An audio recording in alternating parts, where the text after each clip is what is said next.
Greetings. I'm Carlton Kuhn. I am co-pastor along with Dwayne Butler of Calvary. It's a United Pentecostal Church located here in Northwest Springfield. We're currently worshiping at the Free Will Baptist Church, and that is on Nichols Street between West Bypass and the Kansas Expressway. So come be with us. We will actually be opening Wednesday night service this week. And just today, earlier, we had our first service where everybody could be in the building at the same time and not have to have 2 or 3 sessions. So it's a good time to become part of God's church. And all of the things that have happened of late, surely there should be a wake-up call in the midst of this. Now, I'm with you instead of Pastor Butler right now because he is away on assignment. The assignment is they have bought a home here in Springfield, and they are moving the remainder of their things from Louisiana. So we're excited that that's happening. There's a lot of work in moving, particularly in the heat of a Louisiana summer. The Bible teaches, enter his gates with thanksgiving. And I want you to join me right now in your expression of thanks to the Lord Jesus Christ for the good things that he has done for you. I thank you, Lord Jesus, that I have a wonderful family. I thank you that I have a heritage. I thank you for a father who was a man of prayer and was committed to the work of God. I am so blessed. I'm so thankful to have 2 sons and a wonderful daughter-in-law, to have 3 great and wonderful grandchildren who help me to smile at those times when I don't really much feel like smiling. God, you've been good to me. You've been good to my friends. You've been good to the church that I lead. You've been good to Pastor Butler and I. We celebrate you. We enter into this service with thanksgiving today, giving praise to you because you are a good and merciful and gracious God to us. In Jesus' name, amen. Before Tina comes, let me just take care of a couple of things. I hope that you'll join me in praying again in a bit for our service. And I have friends who have contracted the coronavirus. They're not well. We have one of our families who are currently affected. Danny Phillips' father and a number of his other family members have the coronavirus, and his dad is in the hospital. They need a real healing touch. It's been a difficult year for Danny. His mother passed away just a short time back, and now his father is quite ill. And of course, with the coronavirus, you're not able to see them. We have 2 personal friends of 4 decades or longer, who have the coronavirus now. Just got it in the last few days.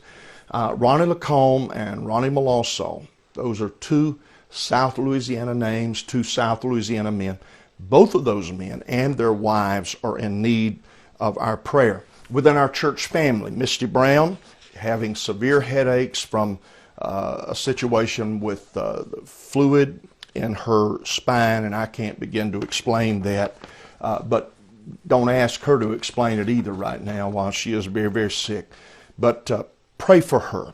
Pray for her. Pray for Michael Bennett that the tumor's gone. Linda Cook that the cancer's gone. Krista Cook for complete healing and God's help as she comes through the difficult thing that she went through with the transplant. Finally, we need a building. We need a building bad. And we're so blessed by what the Free Will Baptists have done for us, but there's a limited shelf life to having church in a gymnasium. There's a limited shelf life to renting. And so let's pray about these things. And don't just pray about them with me now, but pray about them later.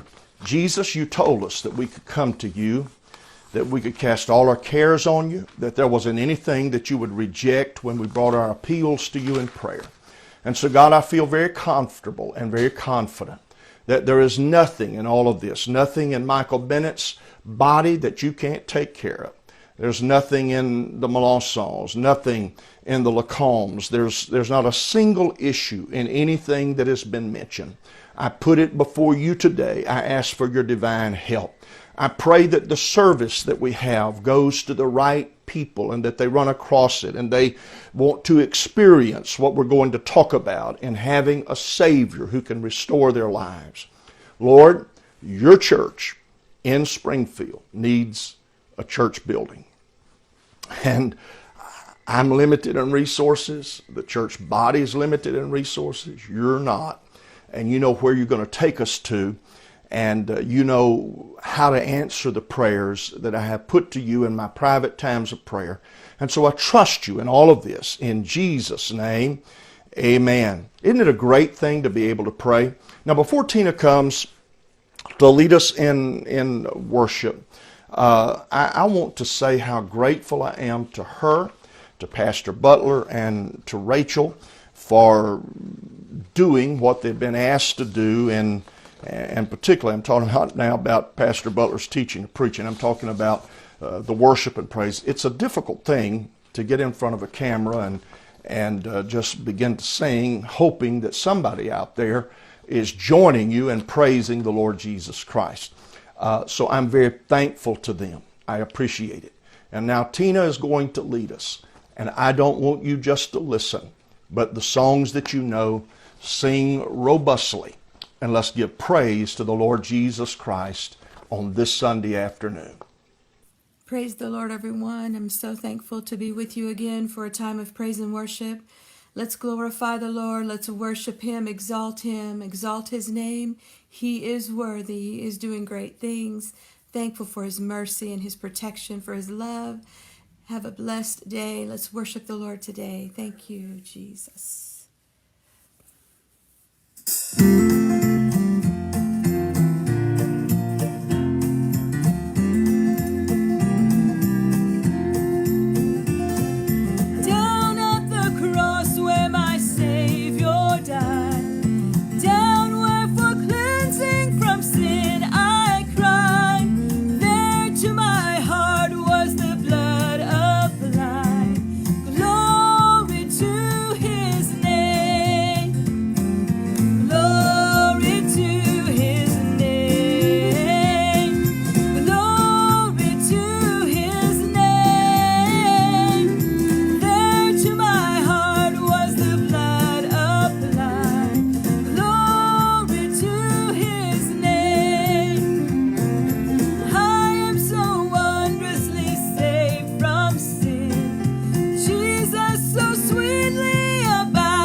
Thank you, Jesus. You are the Word at the beginning, one with God the Lord Most High. Your hidden glory in creation, now revealed in you are Christ. And what a beautiful name it is. What a beautiful name it is. The name of Jesus Christ.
nothing can stand against.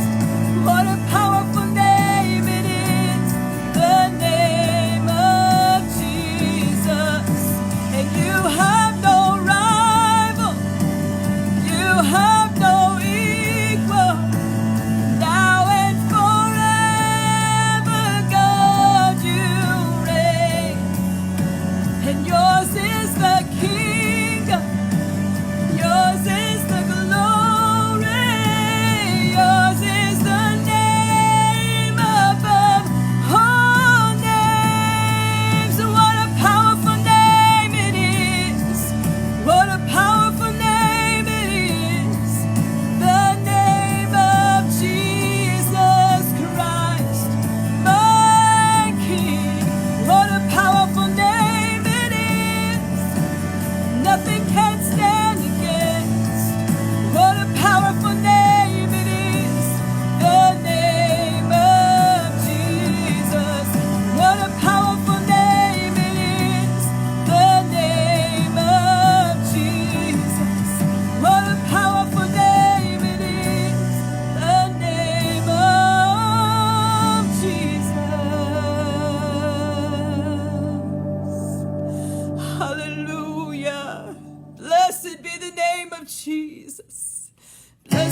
Lord. Thank you, Jesus.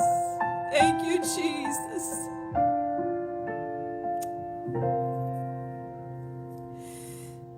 Turn your eyes upon Jesus.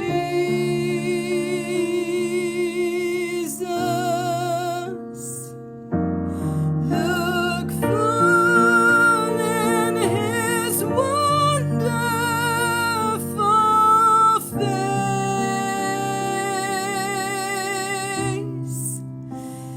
and the things of this earth will grow strangely dim in the light of his glory and grace.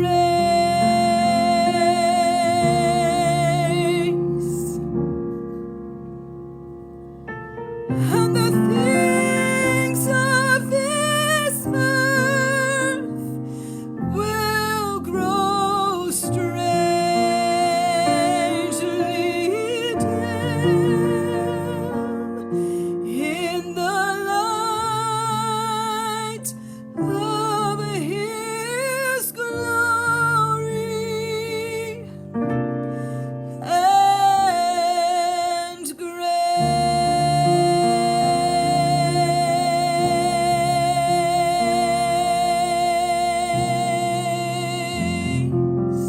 Hallelujah. Hallelujah. Thank you, Jesus. Bless you, Lord. Bless you, Jesus. She always does a great job in praise and worship, and we're thankful to have she and Dennis as part of our church. He helps with sound and loves it, spends time watching YouTube videos and talking to people who are specialists and all of that. And that's a unique challenge right there, is running sound for a church. I mentioned building needs earlier, and it comes to my mind that some of you may want to join others who are not yet part of Calvary in sowing a seed into our purchase of a building. And if you'd like to do that, our website is springfieldcalvary.church. And up in the right-hand corner, there is a little word give. And if you'll click that, it gives you two different options. And we will be wise stewards of what you do and what you give. For those of you who are watching, you can do several things that will help with evangelism via the internet. One is if you have people who this particular message speaks to, and you're fairly certain that they're not listening, you can tag them. And then you can pray that they give attention to what has been shared. You can start a watch group right now. You can also share it, and it'll go straight to your page. You can comment, you can like, and all of those things add weight to the Facebook algorithm. I'd also like for you to consider becoming part of Calvary Online. And what I call Calvary Online is our YouTube channel. All of Pastor Butler's preaching and teaching is there. My preaching and teaching is there.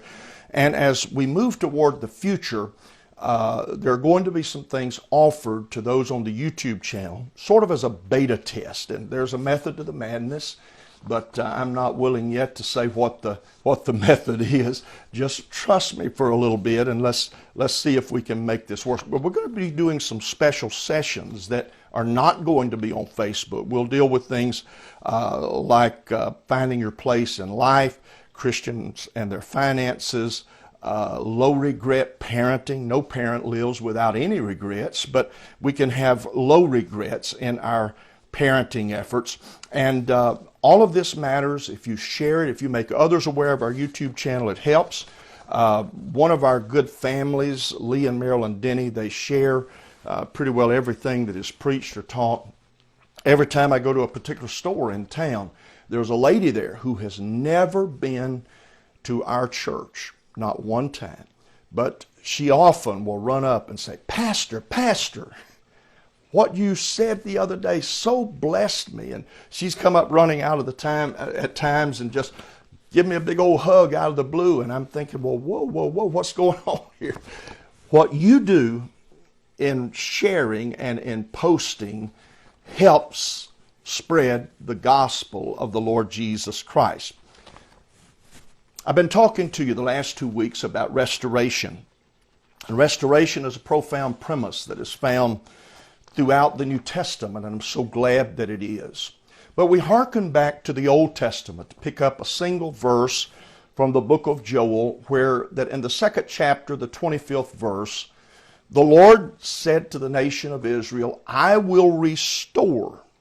Everybody say restore. I will restore to you the years that the locust hath eaten, the cankerworm, the caterpillar, the palmer worm, my great army which I sent among you. The locust, the cankerworm, the caterpillar, and the palmer worm were all different expressions of the same insect. And each expression of that insect devoured a different part of the growing plant. And so you could see the young tender sprout as it breaks the ground, and along comes a certain version of the insect, and it will eat those. And those that survive that particular destruction, when the plant becomes a little older, along comes another version of the same insect. And everything that the insect does is it is destructive. It tears down. It takes value away from what is there. You know, if we're not careful, there are some people who we look at, perhaps, and we say, they're beyond help. They're beyond restoration. Well, that may be the case for me. It may be the case for you. But they're not beyond the case of being helped by the Lord Jesus Christ. They may be an alcoholic. They may be an addict. They may be bound by the idols of this world. But I'm telling you that there are none who cannot experience restoration in their life. And that's a profound and wonderful thing. It's good to be able to talk about a Savior who can reach into the human life and the human condition, and no matter the dilapidated condition, is able to bring it back and able to restore it. Is that your story today? That you look at your life in the broken mirror of perhaps a rundown spot where that you have finally chosen to live. And this isn't what you had planned. This isn't what you got your education or your training or your skill set. It's not what you had planned for life. But here you are today. And it seems that the only thing facing you is to just live out your life, to just spend your days. That's kind of the sentiment that Job expressed. He was just going to live it out. There would be nothing joyous, nothing good that would come before him ever again. Talking to that person, someone today who has been stripped clean by life. The palmer worm, the cankerworm, the locust, and the caterpillar of human experience has left you as virtually nothing. But remember what Joel 2:25 says. The key word there is a verb. I will restore. I will restore. There has been destruction. Nothing of significance has been left, but I will restore. I speak to someone today. Your loss in life is not particularly public. See, there are many people who put on a public face, and you look at them and you would not know that they're depressed.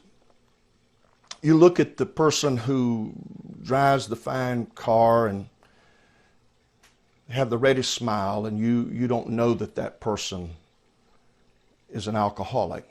You look at the lady in the grocery store and she's wearing the finest of clothes, but you don't know that her husband has physically and mentally abused her until she is stripped of any sense of self-value. You see, all of that which we lose is not public. So much of it's private, and we carefully cover up and we hide those things, hoping that no one would ever come to know the emptiness of our life. You see, publicly we've kind of whitewash things and we put on a new coat of paint. But in the inner man, in your life, you know.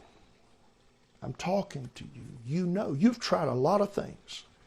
None of those have been effective. You say, well, Pastor, I've tried. Why can't I find restoration? Why can't I find help? What's the solution for me? And I think we find that in the 23rd Psalm, where David said, the Lord is my shepherd, I shall not want. And we quote that. We use it often, even at funerals. But later it says in the 3rd verse, He restoreth my soul. He restoreth my soul. How is it that a shepherd restores the lost or the wandering sheep? I've discovered that he has to wait until the sick or the wandering have become incapable of helping themselves. Their energy is spent. They're down there on that ledge. They've wandered away, and the cliff is just before them. And if the shepherd tries to rescue them before they lose their strength, when he puts the hook of his rod down to bring them to safety, they'll fight against it, and they'll end up falling from the cliff. The ewe who comes into the fold and is somewhat sick and needs to be treated, she's strong still, and she has energy, and as the shepherd kneels to try to help her, she butts him with her head, and she stomps away and gets into the rest of the flock. And how's he ever able to help her? Well, he may have to watch her become weaker and weaker and weaker. The Lord is my shepherd, I shall not want. He restoreth my soul. Oh, I'm talking to that person today who, to all of society, you look to have the sophistication and you have the marks of success, but your alcohol, drinking, and you're boozing, and you just think about how much money you've spent on liquor in the last month.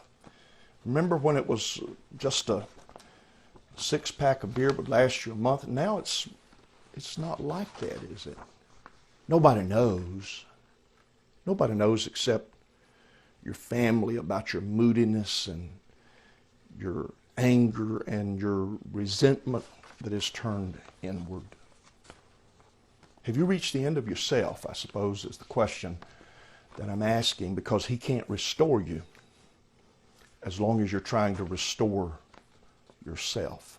He restoreth my soul. What we read in Joel chapter 1 is a prophetic expression of Gentile invaders that wrought havoc on Israel. The nation's economy had been disrupted. There were people who were hungry. Everything was falling apart. And in the midst of all of this, God sends this prophet Joel to speak some possibilities into them. He makes this statement: if my people will repent and turn from their wicked ways. And then God's desire to help them, and I want you to listen to this, and I'm almost through. God's desire to help them is expressed in 10 different uses of the word will in the latter part of Joel chapter 2. The 7th of those wills is the one I used as a text: and I will restore to you the years that the locust hath eaten, the cankerworm, the caterpillar, the palmer worm. Locusts don't eat up years, they eat up the product of those years. They eat the visible fruit and the invisible root. They eat that which is not yet sprung from the ground. And Joel 1 predicts the disaster that's going to fall. He says in verse 8, there's going to be no husband for the virgin. So many men will have died in battle. Verse 9, there's going to be no honor for the priest. In verse 11, no harvest for the farmer. In verse 12, no happiness for the sons of men. In verse 16, no praise is going to be in the Lord's house. And in verse 18, no help for the herds. In verse 19 and 20, there is no hopeful expectation for their nation at all. But in those 7 statements that express disaster beyond a nation's imagination, in the midst of that, the Lord said, coming right on the heels of that declaration of no, no, no, you're not going to have this and this and this. In the midst of all of that, the Lord just flips it around and he turns it over a little bit and he said, and I will restore, and I will restore. Think about what he's promising. He is promising to restore the visible and the invisible that has been stripped away. He's going to restore it where there's a husband for the virgin, where there's honor for the priest, where there's harvest in the farmer's field, where there's happiness in the homes of the sons of men, where there's hallelujahs of praise in God's house, and where there's health for the herds. He's going to give hope. Jesus is this incredible restorer, and you see it in the Gospels. And I'm hoping that you're ready for the restoration that God wants to bring to your life today. When this service is over, if you'll message me or if you'll contact me, if you'll contact Pastor Butler, if you'll, any way that we can help you to find the shepherd who restores the soul, we will. As Tina is being queued up to sing Jesus the Restorer. In Matthew 12, he restores the withered hand. Psalm 51, he restores the joy of our salvation.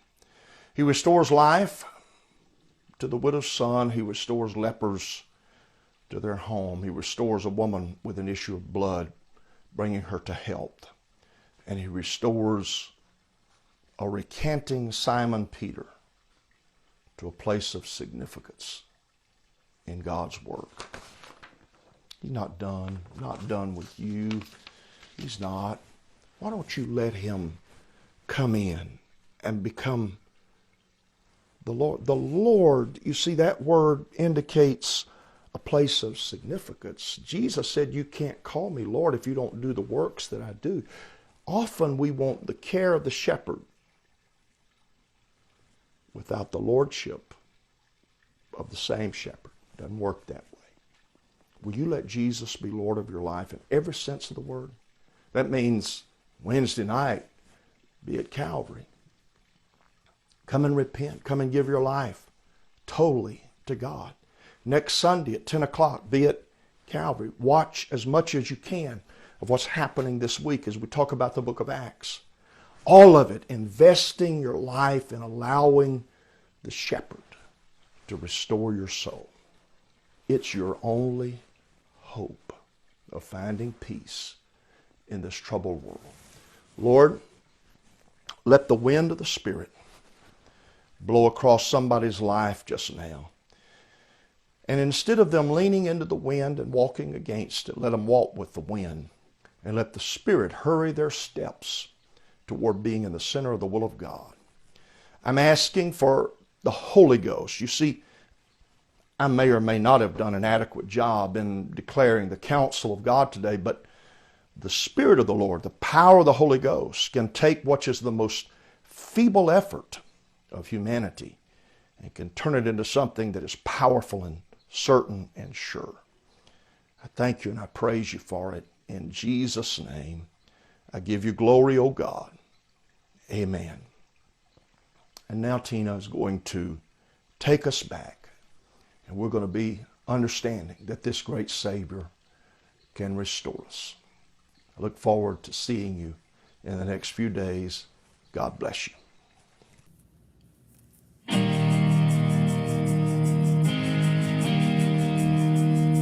If you've been walking the same old road for miles and miles, if you've been hearing the same old voice tell those same old lies, if you've been trying to feel the same old void inside, there's a better life. There's a better life. If you've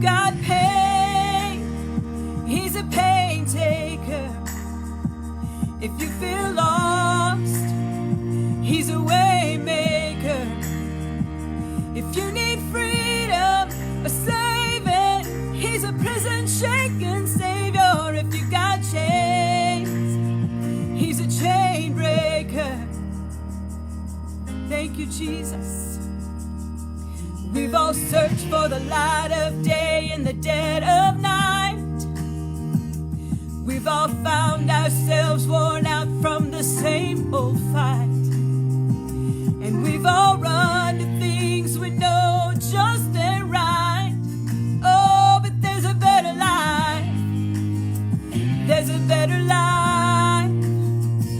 If you got pain, he's a pain taker.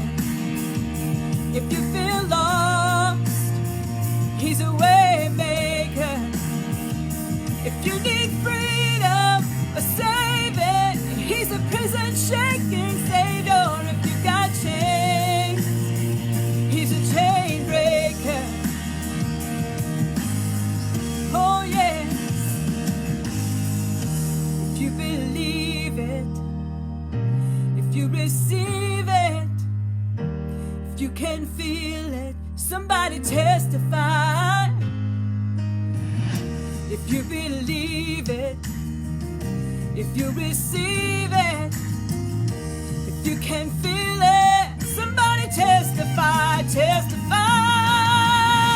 If you believe it, if you receive it, if you can feel it, somebody testify. If you've got pain, he's a pain taker.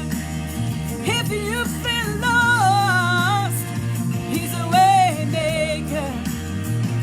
If you need freedom, a saving, he's a prison shaking savior. If you got chains, he's a chain breaker.